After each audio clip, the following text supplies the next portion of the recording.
Due to the graphic nature of this program, viewer discretion is advised.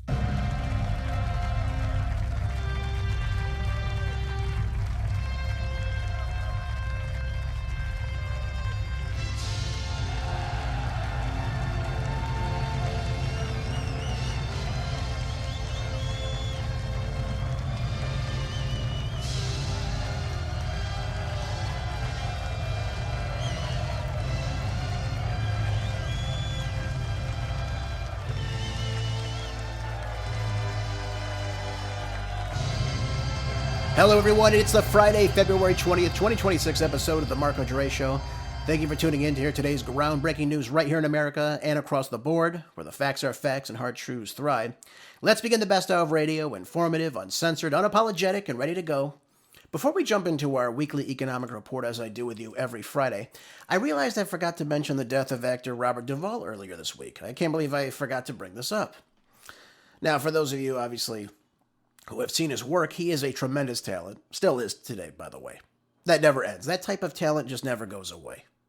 Those amazing performances he did will never go away. You will never replicate any of that in Hollywood.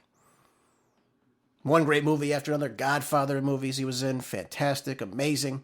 To Kill a Mockingbird, Apocalypse Now, Colors, Falling Down, The Conversation, The Network, which is actually one of my favorite movies. If you ever want to see how the news media works inside, how corporate media works, go watch The Network with him in it. Great movie. And by the way, several big Hollywood names, both people on the left and probably the right too, I'm assuming, gave their condolences for Robert Duvall.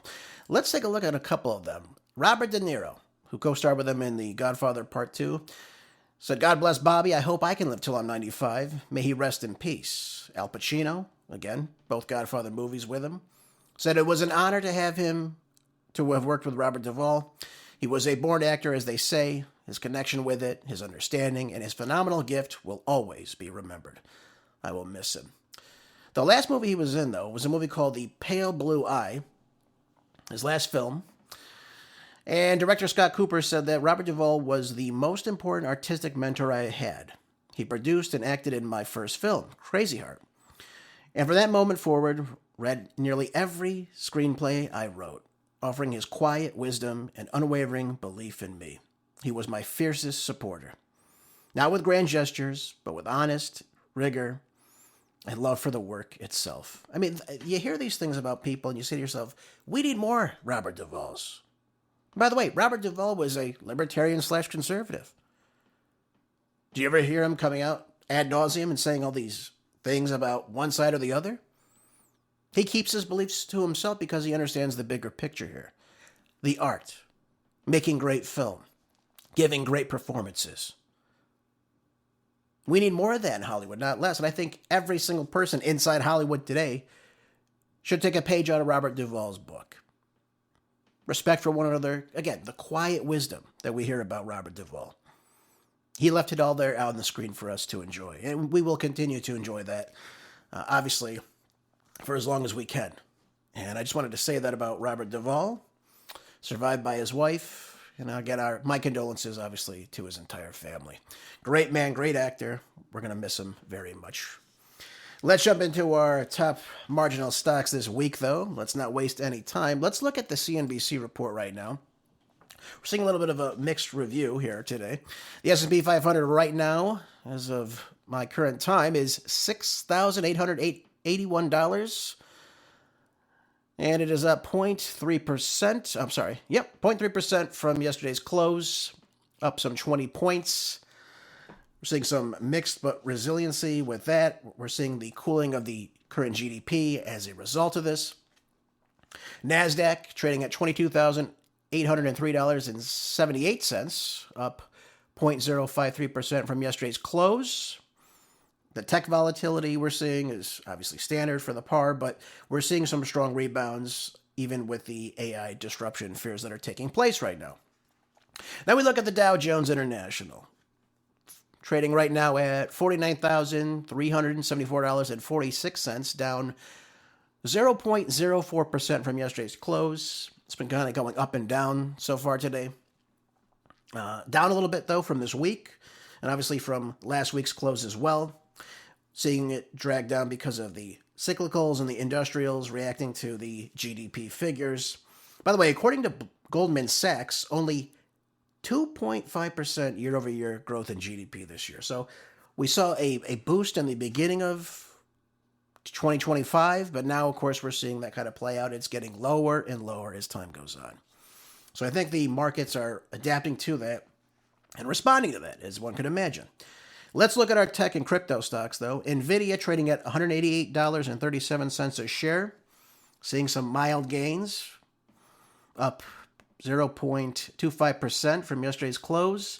Again, this is normal intraday volatility and the AI demands that we're seeing with that. Meta is trading at $656.10 a share, up 1.76%. And again, likely driven by the strength in advertising and the AI optimism that we're seeing right now. Apple is trading at $262.05 a share, up a little bit, small rise, up 0.56% from yesterday's close. Again, due to the stabilization in the hardware cycles we're seeing. Amazon trading at $208.55 a share, up 1.8%. Solid gains from the cloud, the retail momentum we're seeing.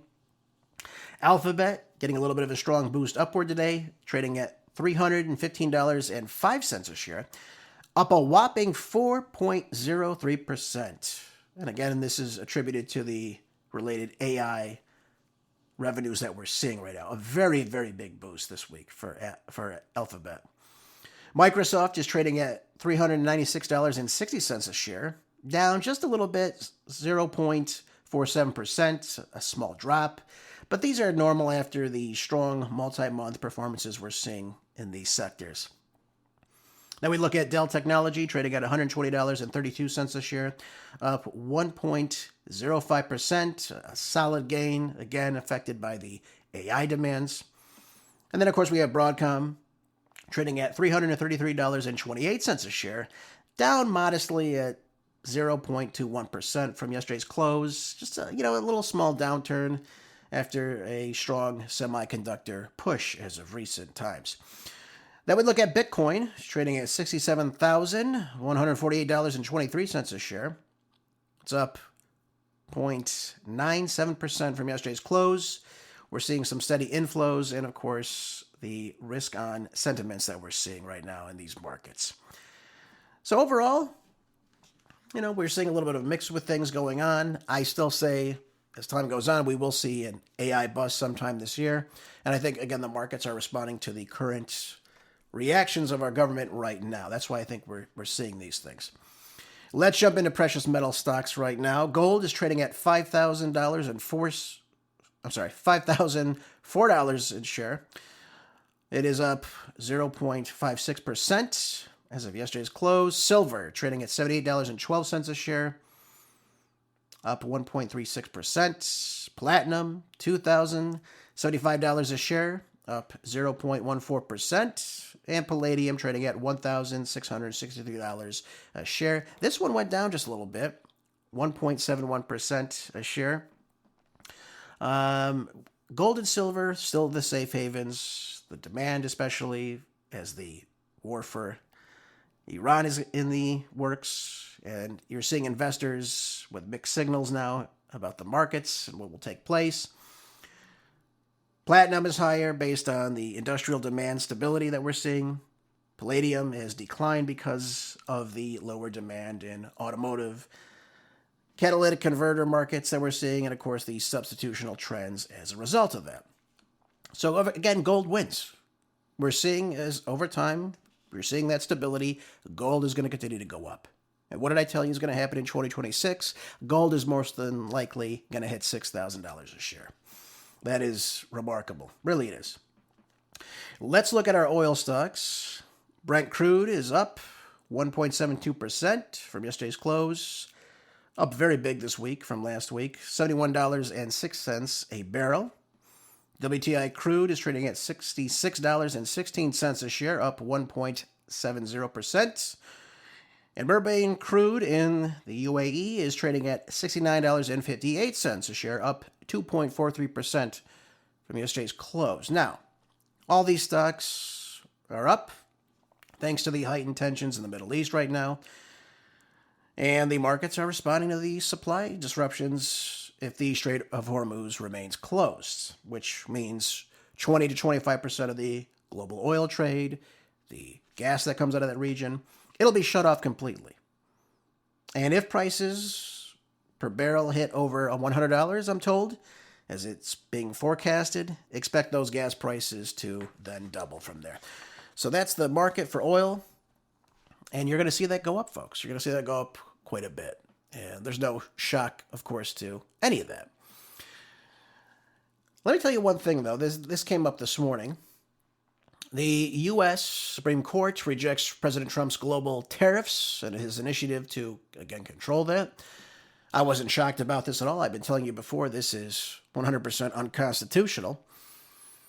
But the U.S. Supreme Court struck down on Friday President Trump's sweeping tariffs as he pursued under law meant for use in national emergencies. That's how he was able to get through this, circumventing Congress. And again, rejecting one of his most contentious assertions of his authority in a ruling with major implications for the global economy. Now, it was a 6-3 ruling authored by conservative Justice John Roberts, upheld by the lower court's decision that the Republican president's use of the 1977 International Emergency Economic Powers Act exceeded his authority. 100%. Absolutely 100%. He said we have trade deficits. Well, folks, we've had trade deficits with countries since the 1930s. We've had them since then. All of a sudden, now it's become an economic emergency. But this was able to grant Trump the power that he claimed to impose these tariffs. Put them on, take them off, do this, do that. But this would, of course, violate the Constitution because it intrudes on the powers of Congress, who are the ones who control the purse and, of course, who are to set the legislature to do so. That's what we're seeing. And again, it violates a legal principle in this whole entire doctrine, which again is the major questions doctrine.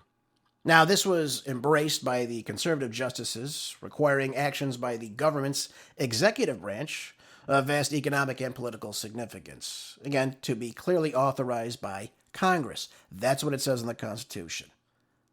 That's what's in Article 1, folks. Again, you got to follow the Constitution.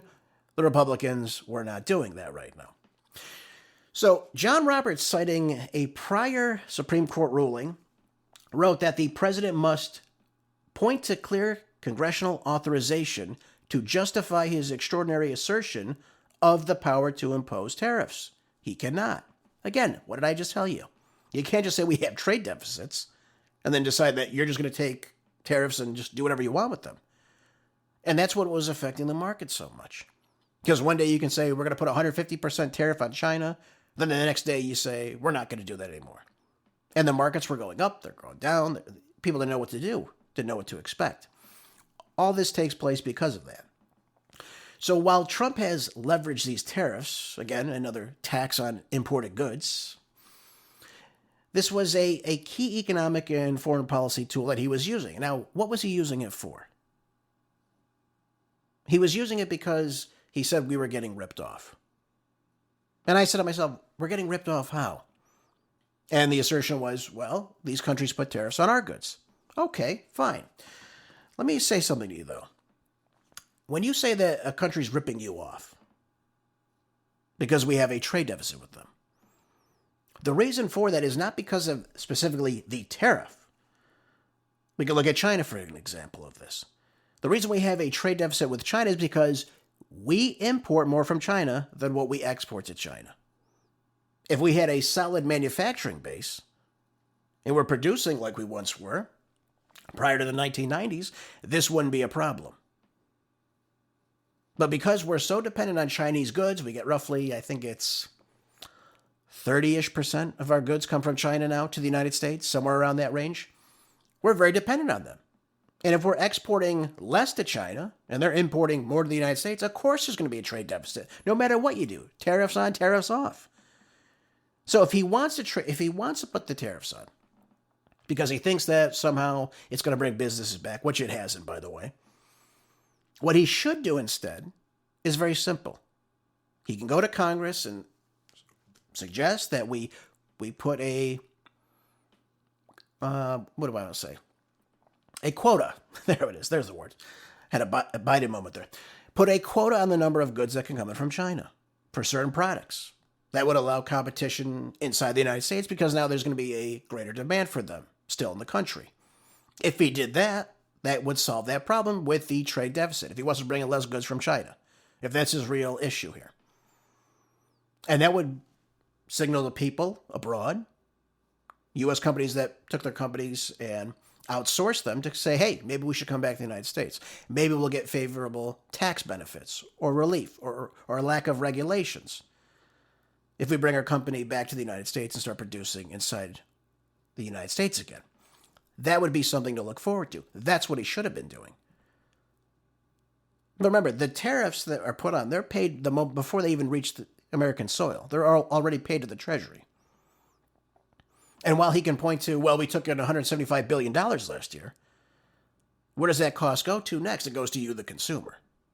And we've seen that already with the increase in pricing in the CPI reports that have been coming out. We see 3% overall inflation throughout 2025. It hasn't gone down, it's gone up, prices. So we've got to understand what's really taking place with these tariffs. And the Supreme Court, we saw a 6-3 decision. We saw, for example, it was John Roberts, it was all the Democratic justices, and then we had Amy Coney Barrett and Neil Gorsuch siding with Roberts and the 3 liberals. Now, some of you will say, well, it's your race. That means, of course, it's, one side playing against the other. It's all about what the Constitution says. It doesn't matter. It has to do with what the Constitution says. And what the Constitution says, what this law says, is that the power of the purse, the power of taxation, rests solely on Congress. It doesn't come from the president. The president enforces that law. Now, again, I told you, if President Trump wants tariffs, I'm sure he could sit down with Mike Johnson and come up with tariffs of some sort if he thinks it'll be beneficial for the United States. But that's the way you have to go about doing them. It has to originate inside Congress, and it has not the entire fiscal year of 2025. It's a very, very big problem. Now, we can look at this and say, well, listen, the Trump tariffs, they were forecast to generate over the next decade trillions of dollars in revenue for the United States. But that means nothing. If you take in, for example, $175 billion, that's what's been said, and you have trillions of dollars in spending, that it's not going to keep up. You're not balancing the budget with that. And all it does is take more money out of your pocket because it's higher pricing when you go buy the products at the grocery store or the retail market or wherever it is, online. Doesn't matter where it is. You're getting higher prices as a result of these tariffs. Now, again, I'm fine with tariffs. That's fine. Take away the federal income tax then. Do that. Let's do away with it. Want to keep these tariffs? Let's go that route. I doubt we'll do that. So that's why I say these things. And by the way, when we had tariffs, we point to McKinley, for example, as someone who used tariffs, obviously to generate money for the federal government. We didn't have a federal income tax at that time. So yes, prices would go up, but again, people are keeping their entire means of what they were earning. Totally different situation. Totally different time in America. And until 1913, there was no federal income tax in this country. You kept everything you earned. Today, it's a much different story. So now on top of a federal income tax, you're paying another tax on goods in the form of tariffs being put on them when they come in from abroad. So I'm very happy with this ruling. I told you before, I think this would be the right ruling.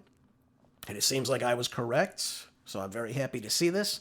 Again, I just hope moving forward, if he wants to do this, he needs to sit down with Congress and reasonably come up with imposing tariffs that will actually benefit not just the United States, but will also benefit the consumers too. So that way we're not seeing CPI going out of control. That's the way it should go. And by the way, Scott Bessent said that the administrations are already going to be looking for legal justifications to retain as many of these tariffs. So they're not all going to go away, but the majority of them likely will go away. If he wants to keep some on, then he'll have to go through Congress as a result of this. But one thing that Bessent said, he said that these statutory provisions that permit tariffs on imported goods that threaten U.S. national security and another that allows retaliatory actions, including tariffs against trading partners that the Office of the U.S. Trade Representative determines have used unfair trade practices against American exporters. Yeah.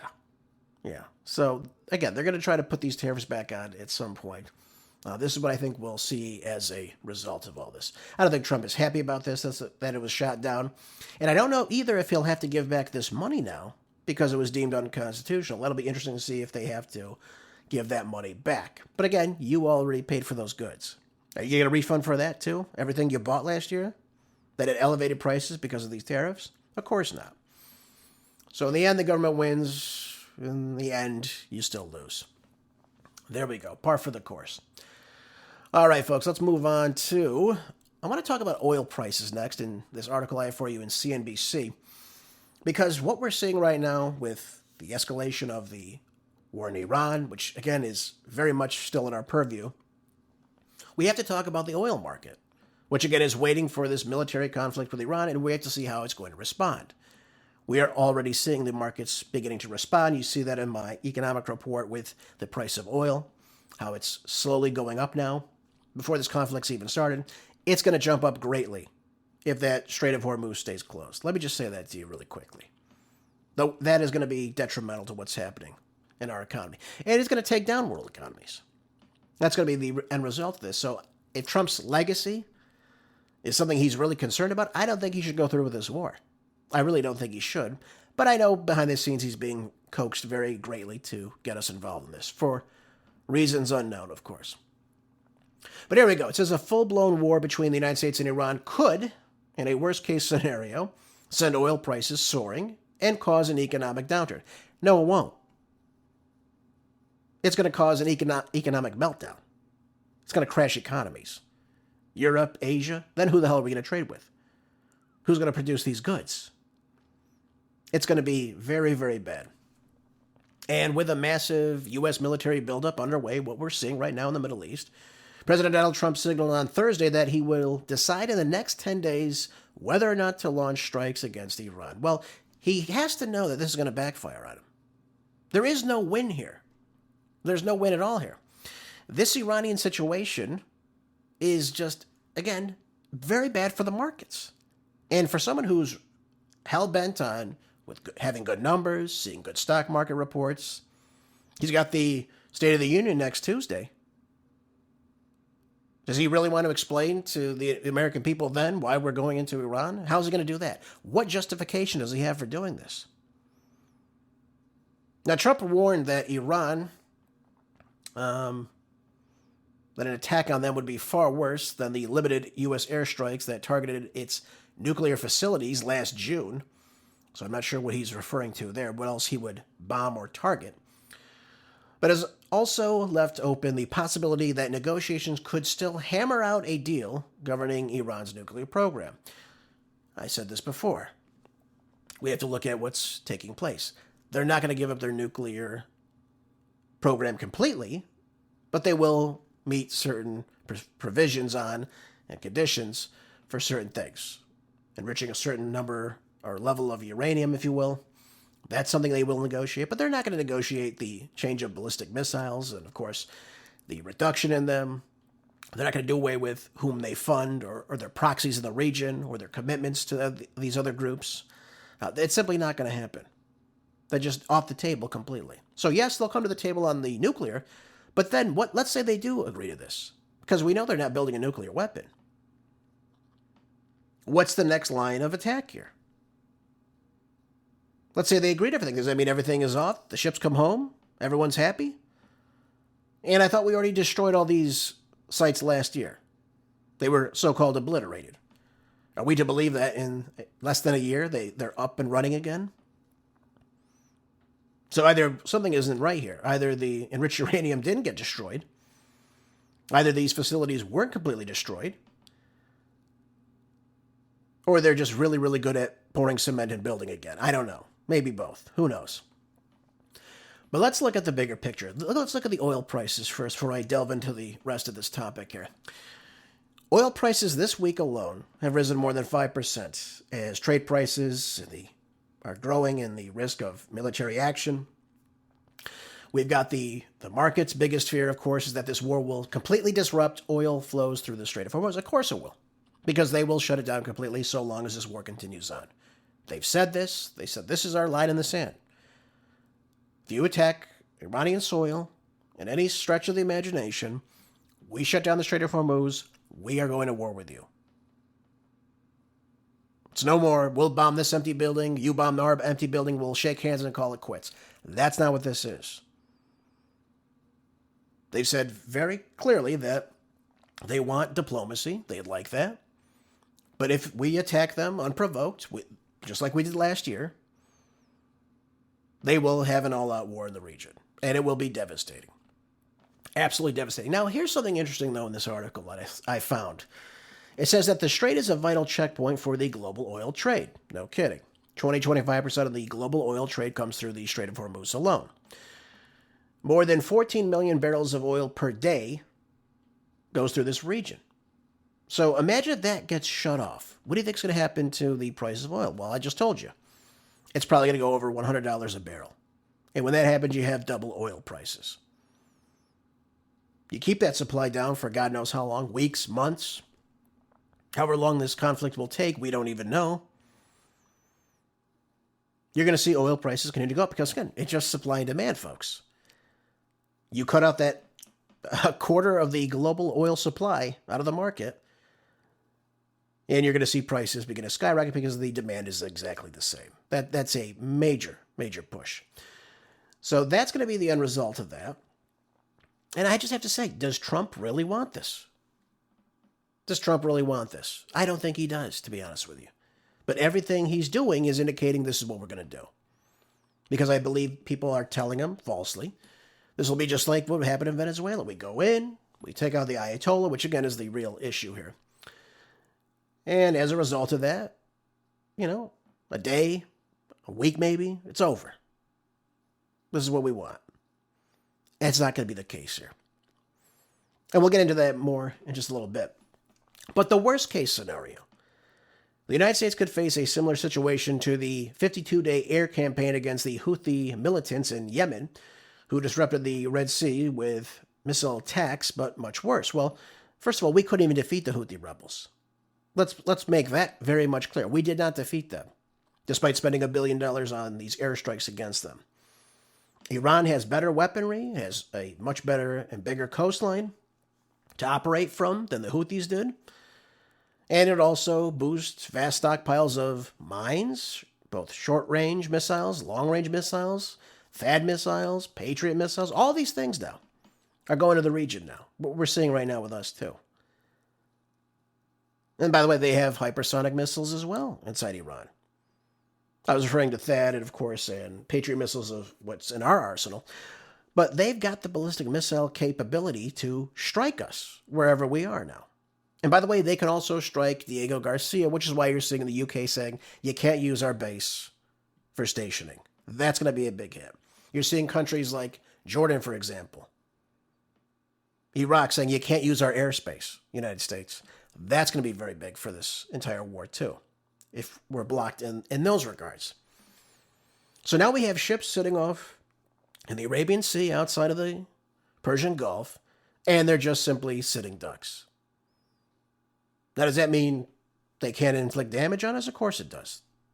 Can they inflict damage on us? Yes. Can we do that on them too? Absolutely. But we have no real end goal in sight here. If the end goal is nuclear capabilities, what the hell is bombing them to smithereens going to do? Except upset them very greatly. And even push them into getting a nuke of their own, probably. Because that's what I'm hearing is taking place now inside Iran. The talks of nuclear weapons is now on the forefront. And then you can look at North Korea as an example. Before we used to push them around, then all of a sudden they have a nuke. Does anyone bother North Korea anymore? Does anyone talk about North Korea anymore? No. Go look at Libya. They gave up their nuclear technology. And what happened to Gaddafi? Well, I'll let you go read up on that on your own. So this is the case. This is where we're moving forward. And by the way, we have no safeguards now as a country. We can build whatever we'd like. Russia can build whatever they like. God knows we can share that. God knows they can share their technology with other people. But this is fomenting into more and more chaos as time goes on. So this article, talking about the oil, it will go up. It will obviously reach great levels. And it will even hit the United States despite us being somewhat energy independent now. Because it's going to cost a hell of a lot more to send goods to the market now, especially when you're putting them on ships to send them. That's going to cost even more. So you're going to see that price of oil just continue to go up. So while it won't hit us as worse as, say, Europe or Asia, it's still going to affect us greatly as time goes on. All right. Let's talk really quickly about the whole Iran saga, though. Let's break into that quickly before we go on to some other articles today.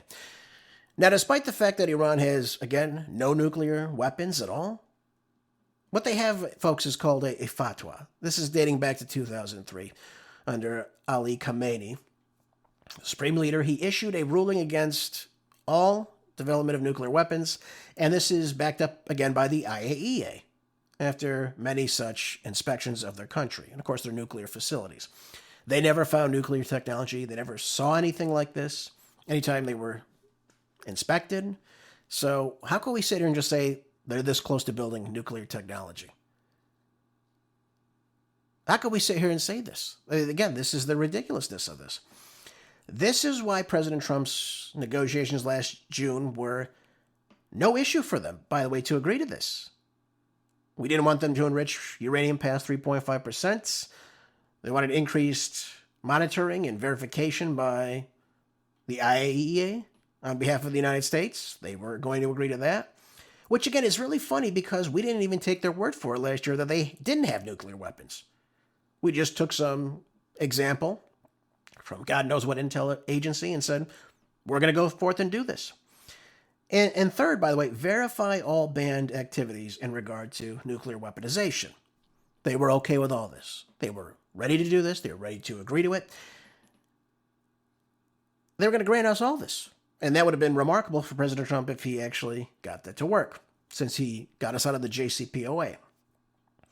So what was going to happen? Well, they set the meeting for Sunday, June 15th. And what takes place the Friday before? Israel goes ahead and bombs with President Trump's blessing.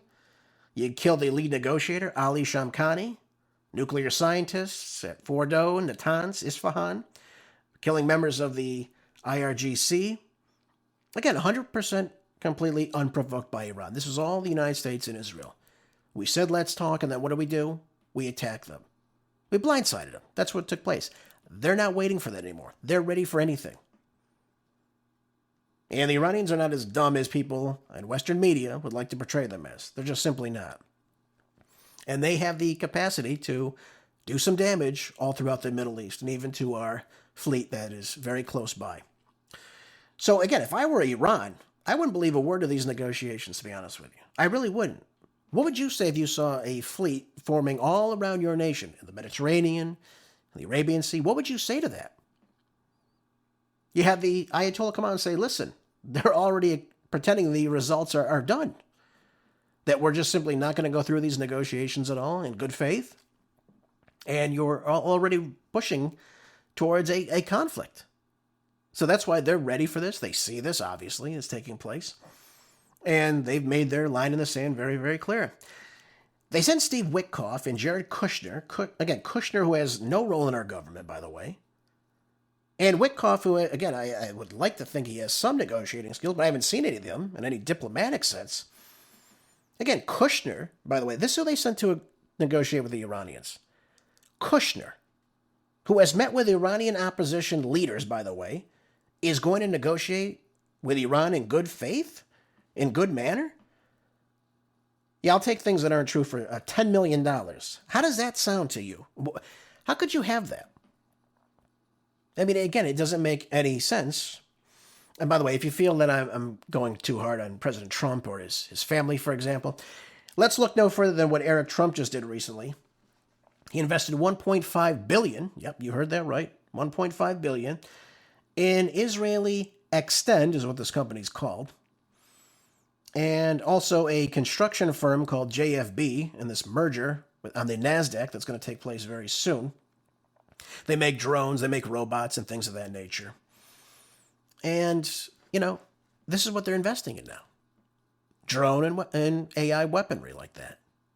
On the onset of a massive war. It's amazing, isn't it? But this is where we're going. This is what's selling right now. Military spending is up because look at what we're about to engage in. A massive war. So this is all because they know what's going to take place. And they want to get everything in line for this. By the way, I'm told that the meeting in Geneva was roughly about 2 hours between, let's see here. Oh, yeah. The meeting between Russia, This is just to reiterate what they're doing. Neither Witkoff or Kushner appear to be serious about this when they met in Geneva with Kirill Dmitriev. And it wasn't really about ending the war, but about enriching themselves, about monetary gain and others around them. And again, you'll be good to remember that both of these men are now on the alleged board of peace right now in the Middle East. I don't know how that's going to work out. But both are looking to make money in the Middle East, and both are ardent Zionists, which again, it's fine if you want to be that. That's fine. But how do you sit on a board of peace when you're about one side, the Israeli side, and wanting to cash in on these real estate investments, which are very, very much, in the very high billions? I think I heard somebody say it was roughly about $115 billion of real estate alone. Yeah, that's a lot, folks. That's quite a bit. But, you know what he called to? President Trump called his son-in-law, Kushner. He called him the envoy of peace. Well, I have yet to see him broker any type of peace anywhere. And we know that talk is cheap. So what do we expect if this continues on, though? So we've put in two non-serious people to negotiate with the Iranians. We put two non-serious people to negotiate with Russia. Both of them, by the way, are on the board of peace. God knows how that's going to turn out between Israel and Gaza. I can only imagine. First things first, our objective is and has always been regime change in Iran. Let's understand that. That's why they sent both of them there, because this isn't serious. This is part of the con. This is part of the saga. This is part of the fake diplomacy we're seeing. They don't really care about anything in Iran other than the regime change, because they know they don't have nuclear weapons. They know this. If they did, obviously we would bomb them again, unprovoked. The nuclear talk, the uranium enrichment, the ballistic missiles, and of course, are all really trivial. It's all about removing the Ayatollah. That's the number one thing they want, which is really dumb because even in an air campaign against Iran, even if he was killed, they would just find someone else to replace him. The Ayatollah is voted in by the parliament. That's how their government is set up. It's a democracy. And, how do I know this? Well, look, we took out al-Baghdadi, didn't we? Didn't Trump kill him, right? And yet ISIS still is alive and well, last time I checked. Even one is leading now in Syria right now, with our blessing. Al-Shara, right? So, just because somebody dies or some person in charge dies doesn't mean that the whole movement goes away. You still have the same ethos inside Iran. You still have the same entire government. So that would be like akin to, God forbid, if our president was assassinated at any time, that would be like saying we took out the president, so therefore the government is going to fall apart completely. That's not so. There's other people in line. There's other positions of high power. And same thing goes inside Iran. They have all these same factions inside Iran as well. They've got a president. They've got cabinet members. They have ministers. They have a parliament. They have a judiciary. It's not all ruled by one man like we pretend to think it is. It's a democracy. So while the U.S. can't really hit they can hit Iran's critical infrastructure, the power grids, the military bases, the nuclear sites, if the end goal in this is regime change, and after weeks or months of nonstop barrages of missile attacks, and despite the great number of casualties we'll see on both sides, if they can't perform a decapitation strike on the Ayatollah, Who's to say that the rest of the Iranians will just stop and quit and give up to this?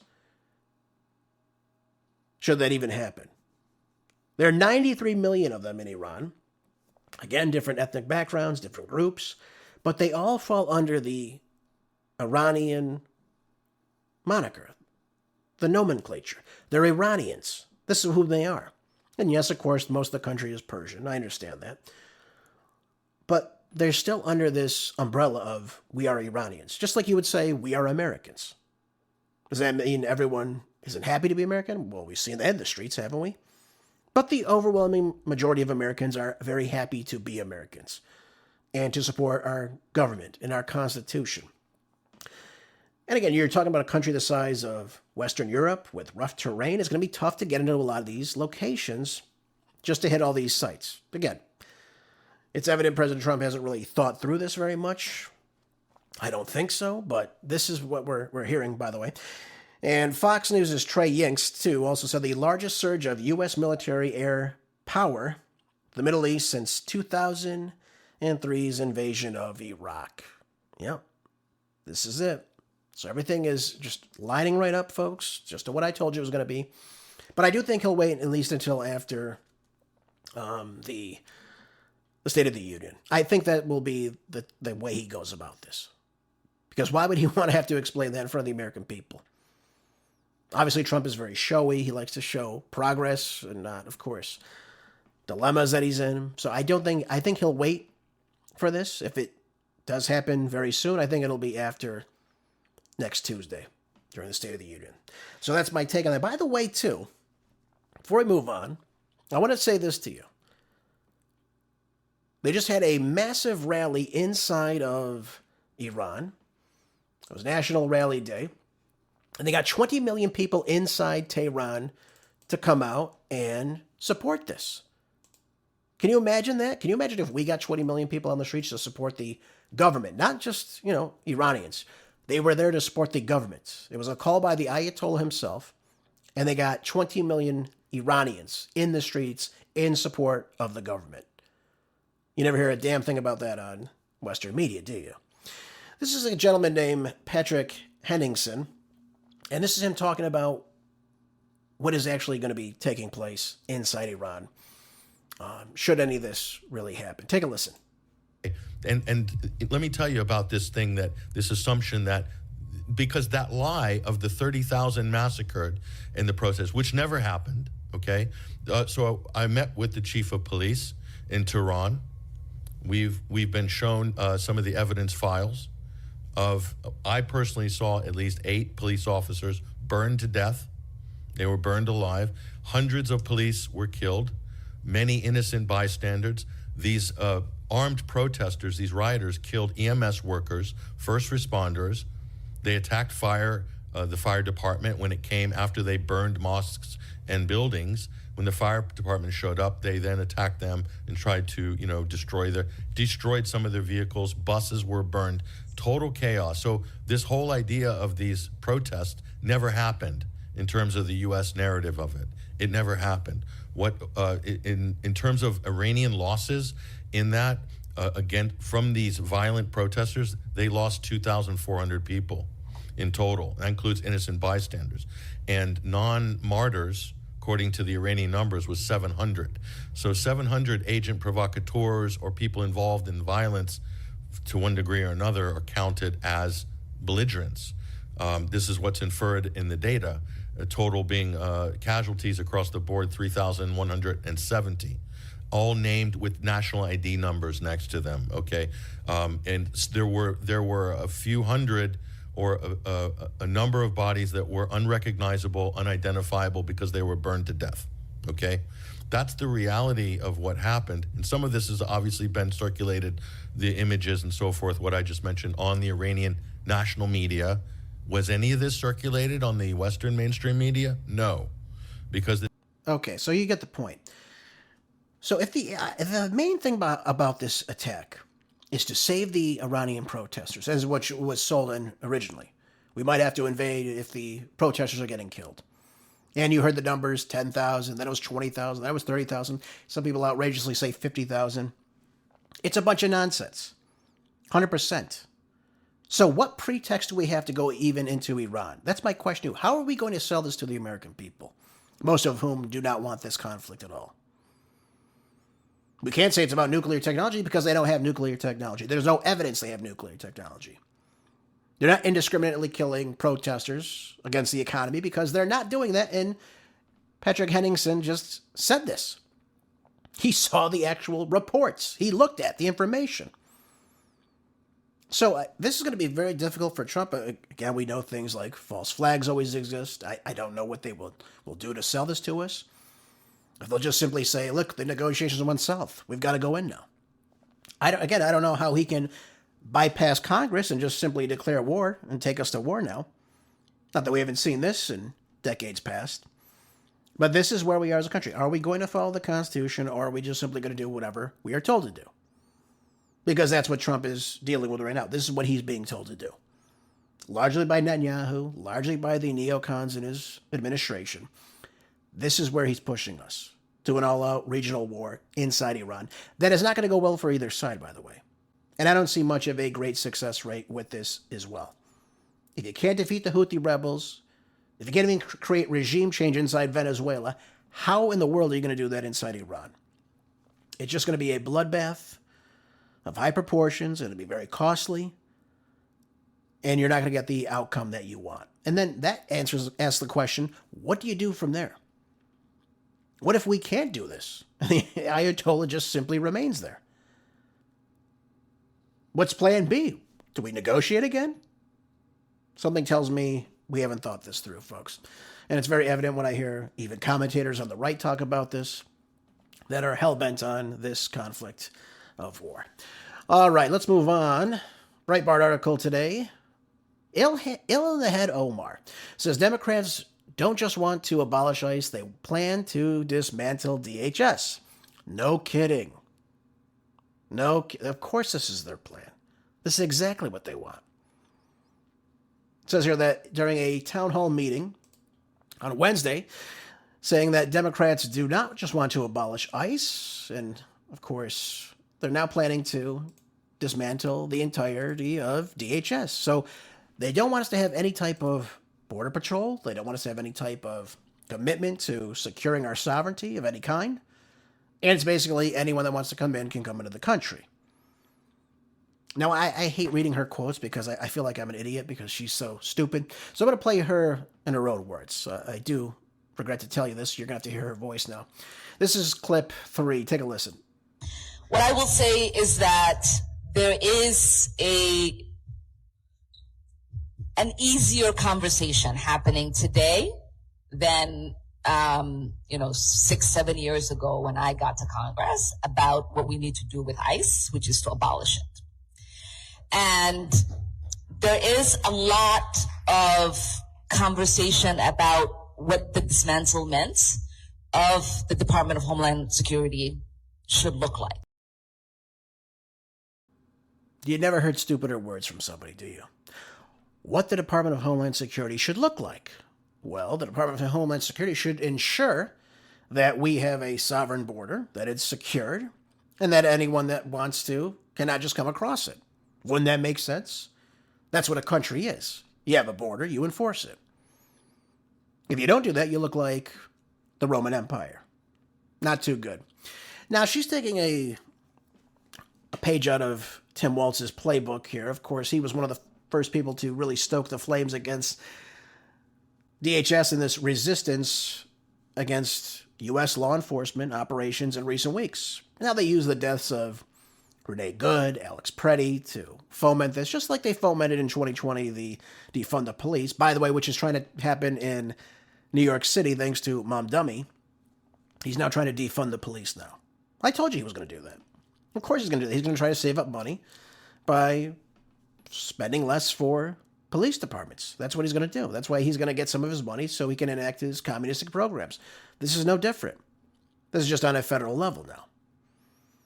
Now, notably, ICE has been around since 2003, and their raids are not a new phenomenon.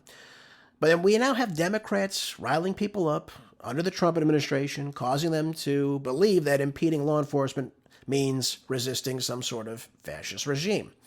Quite the opposite. And again, while we can talk about certain tactics of ICE, they are still following federal immigration law. Now, you would think somebody who sits inside Congress, like Ilhan Omar, that she would figure this out. If they want to change the law, they can change the law. That's the way our system works. I don't think you're going to get enough votes for it, but that's how you change federal immigration laws. You put through the legislation. Have any of them done that so far? They just simply want to cut the funding and not do anything about it. It's an old Democratic trick, folks. That's just what they do over time. But again, this took place inside Minneapolis for a reason. This is where they want this idea, this movement to start. They want to go after them. They want to use fear-mongering rhetoric, all this stuff. Because, again, they're trying to get people behind them on this. They know the more people they bring in here illegally, the more people they'll have to back them. These are the more people that will vote for them, keeping them in power, all these things. This is what this all comes down to. And again, this is another major national security issue in this country. Because you don't have terrorists, gang members, cartel members, drug dealers, murderers, rapists coming across the southern border. We are arresting them every single day in this country. And now she's actually coming out there and telling people that to stand with us against this. You work for the government. You're an immigrant, so-called. And you're out there saying that we shouldn't have secure borders. What a complete joke. This is what I'm telling you. Moratorium on immigration for the next 100 years. That's what Trump should sign right now. Not one immigrant comes into this country for the next 100 years. That's a position I would take after hearing rhetoric like this. And people really should think about, in Congress, denaturalizing people that are here that are fomenting this hate, especially ones that work in the government, like Ilhan Omar. How disgraceful to tell people that we cannot secure our southern border, or even have borders, or enforce laws inside the United States. They want lawlessness because that's what keeps them in power. That's it. That's all there is to it. And that's what she wants to get out of this. Moving forward, let's look at this article I have for us in Politico today. Just to talk a little bit about health in America today. The MAHA movement unleashes on the White House after President Trump backs a pesticide. And I thought we were supposed to make America healthy again. I thought this was all about pure foods, real foods, getting rid of toxic vaccinations and what have you, medicines that are not right. But President Trump, despite all this, on Wednesday night, put in an executive order promoting the production of a widely used herbicide called glyphosate that is threatening to blow up a coalition that played a key role in his 2024 election victory.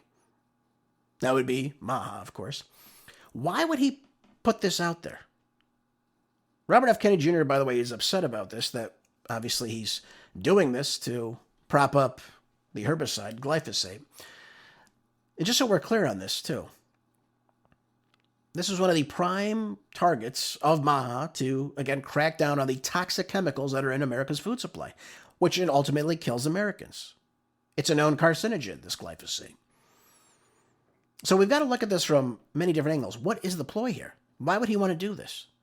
Europe doesn't even do this, for God's sakes. It's illegal to do this inside Europe. Which is why their food, you feel like you can go there and eat their food all the time, and you're like, hey, I feel pretty good still. Everything there is just real food. That's what we should be pushing for here in America. But what are we doing this for? Well, they push the Roundup so they can kill the weeds and the grasses and everything around these crops. But in order to do that, you have to create what is called lab-grown seeds. These are all genetically modified organisms. They're not real. They mimic, but they're not real. Because they're the only thing that can sustain. If you sprayed glyphosate on an organic crop, it would kill everything. It would kill the crop, it would kill the grass, it would kill the herbicides, all that stuff. The weeds. But this controversy really encapsulates the president's tight-walk rope as he struggles to maintain grassroots support from Republican allies, especially in the farm and business communities. We should be pushing for real foods, taking things out that are not good for us. This is all a part of why today we see so many people sick. And again, this is a compound that should not be in the human body. Yet, parts per million, you see a lot of this in the wheat, the corn, the cotton, the canola, you name it. And by the way, you shouldn't even have canola oil. But it's sprayed on all these things. Soybeans, it's not for consumption. You don't want this in your body. And even if you clean the vegetable or the seed or whatever it is, the crop, you're still getting that in your system. So I don't know why his administration already sided with the maker of the glyphosate-based Roundup. I don't know why he's doing this. I mean, I could figure out why. He's probably doing it for the money. That's what it comes down to. It's all about money here. He's getting lobbied about keeping this in because they're making a lot of money on it. It's cheaper for production, and they could sell it as a conventional food. You know, it's a different alternative to organic, which tends to cost more because it takes more time to cultivate and what have you. This is why they're doing this, though. And this is why they want glyphosate still out there. I think it's owned by Bayer today. It was a Monsanto product at one point. Now it's owned by Bayer today. Not a good product, folks. Stay away from the GMOs and, of course, the glyphosate-ridden foods. But this is not good. This goes on far beyond than what it should. And we should really be getting rid of this instead of bolstering it up. So I'm very sad to see President Trump do this. Hopefully, Robert F. Kennedy Jr. will speak some sense into him, but God only knows if that'll happen. All right, let's go over one more article before we end today's show and hit our weekend. Today, the Supreme Court will actually consider now whether or not to grant the Duncan versus Bonta case, a case that could reshape how courts treat bans on common firearm accessories like large-capacity magazines under the Second Amendment. So this case has kind of been in the works for some time right now, and it's challenging California's ban on possession of magazine capabilities of holding more than 10 rounds, which they call large-capacity magazines. Now, this was filed way back in 2017, and it's been kind of a long road to get to this moment, but we're finally here. What are they doing this for?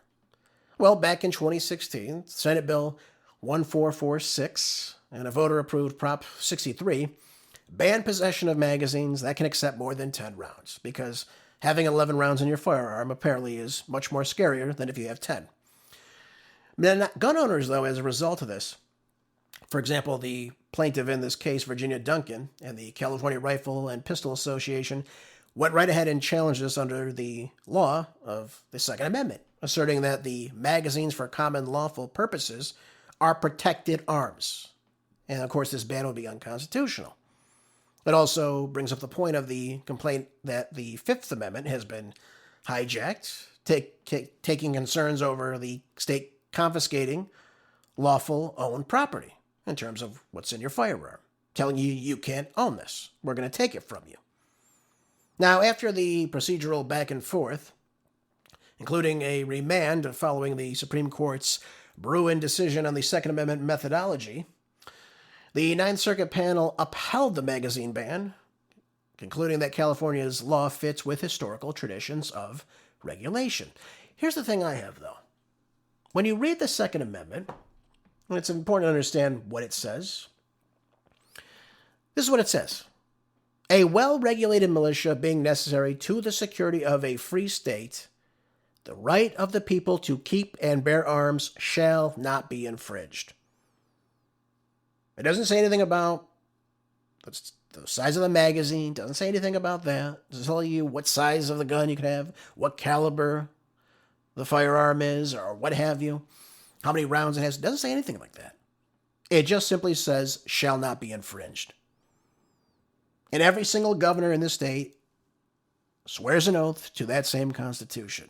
Yet somehow states are able to get away time and time again with destroying the Second Amendment. And the reason they do this is because, well, if they can do a 10-round magazine ban, what's to stop them from doing a 5-round? Or a 1-round, something ridiculous like that. I mean, it could reach that level. Why not?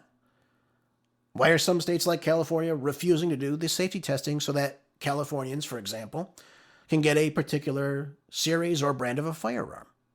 It doesn't make any sense. They are preventing your right to access whatever firearm you want to have. This is why we have the assault weapons, which again should be 100% unconstitutional. This is what they need to be looking at. Now, this is very important to gun owners, for millions of Americans, by the way.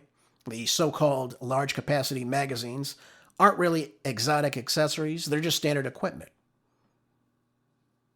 And would you rather have more of a capacity of your magazine if you're in a situation where you need to defend yourself? Or do you want to sit there trying to reload your firearm?